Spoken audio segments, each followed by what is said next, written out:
Sa linya po natin si Dr. Teresito Bacolcol, PHIVOLCS Director. Ayun. Director, magandang umaga po. Hello. Yes, magandang umaga po sa inyo, sir. Opo, una po, hingi kami ng explanation tungkol doon sa naobserbahan po doon sa Bicol, sa Naga, Camarines Sur, Albay, Camarines Norte, Masbate, saka Sorsogon. Totoo bang nakarating na po yung ano tawag dito, volcanic haze daw po yun? Ano bang klase pong material na nakarating po doon? Galing daw po sa Mount Canlaon, sa Bulkang Canlaon. Yes. Opo.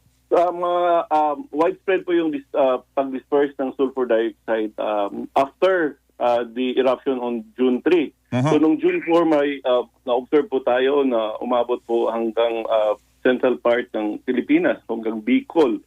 Pero the following day, nung June 5, wala na po, towards the western side na lang sa may parteng Negros. Opo. And sa southern side. And then ngayon, kahapon, confined na lang sa may Negros Island. Opo, pati pala asupre, di nangangamoy asupre din doon kung saan makarating po yun. Ano po, Doktor? Yes, that's right. In fact, when it happened on June 3, sumabog. Opo. On June 4, may mga sulfuric stems.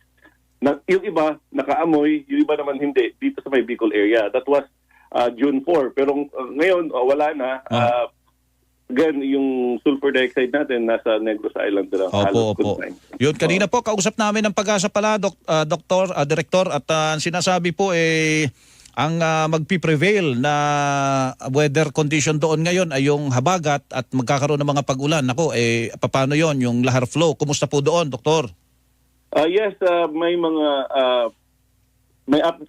naglabas kami ng, again, yung advisory namin na nilabas namin last the previous night, still applicable today kasi po sinabi namin na according to Pag-asa, yung forecast nila June 6, June 7, meron pang thunderstorm. So we are again reminding the people to be vigilant, lalo na sa mga nakatira malapit sa mga river channels. Yun. Pwede pong magkaroon ng lahar.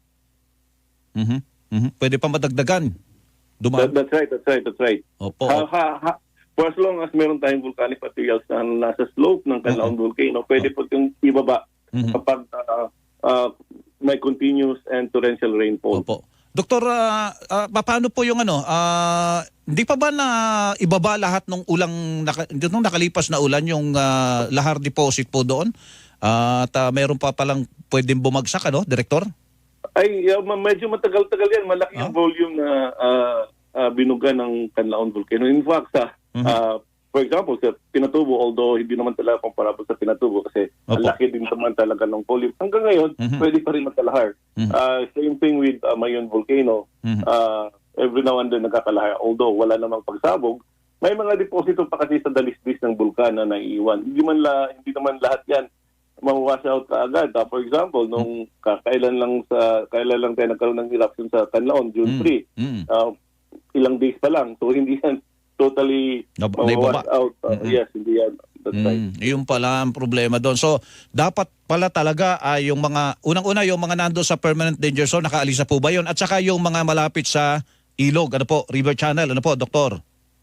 Yes, that's right. Yung mga nakatira sa malapit sa river channel, na nanggaling yung river sa dalisdis ng bulkan ng Canlaon volcano, dapat mag-ingat sila. Opo. At umalis na. Hanggat maaari, lumayo. Ano po? Yes, dapat umalis na doon sa 4-kilometer permanent danger zone. Opo. Pero kahit naman you're outside the 4-kilometer permanent danger zone, again, kapag yung ilog ay nanggaling sa dalisdis ng bulkan, and kahit kapag lalagpas yung ilog sa 4-kilometer permanent danger zone, kasi mahaba naman yung ilog, pwede pa rin daanan ng lahar.